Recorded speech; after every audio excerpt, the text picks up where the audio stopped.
Moja ya dalili ya kiongozi bora katika uongozi wake ni yule anayeweka sawa mfumo wa kielimu katika taifa lake. Dr. Hussein Ali Mwinyi hatimaye amedhihirisha hilo kwa vitendo. Hii ni shule ya sekondari ya Tumbatu, shule ambayo ipo katika kisiwa kinachopatikana kaskazini mwa kisiwa hiki cha Unguja.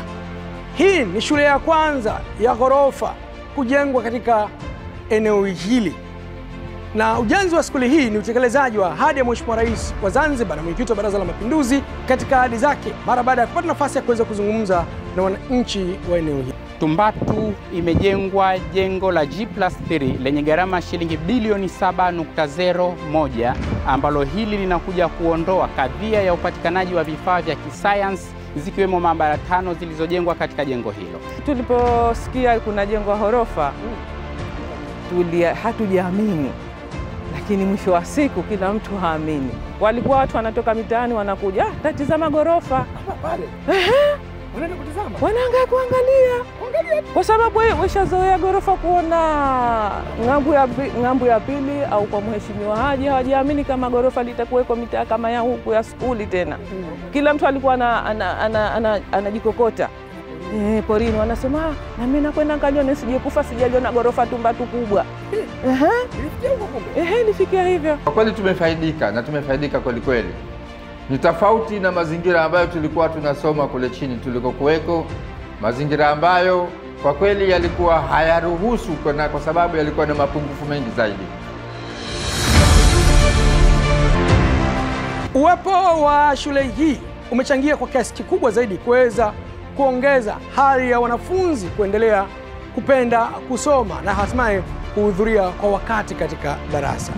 Namshukuru Dr. Hussein kwa kuweza kutuletea miundombinu kama hii. Asante Dr. Mwinyi, tunakuahidi tutavitunza na tutavilinda. Dr. Mwinyi, kwa hili umepiga mwingi na huna mpinzani. Sababu mwanzo ilikuwa haipo skuli kama hii. Tulikuwa tunasoma kule chini kwenye mavumbi na tulikuwa hatuna lebo nzuri kama hizi. Najisikia faraja kubwa sana kwa sababu tulipokuwa kule chini katika ofisi zetu, ofisi kama ya mwalimu mkuu ilikuwa hupati burudani kama hii tunapata hapa. Tuna IC sasa hivi. Mafeni tumeacha yamepumzika. Itakapokuwa IC haifanyi kazi ndio tunafungua mafeni.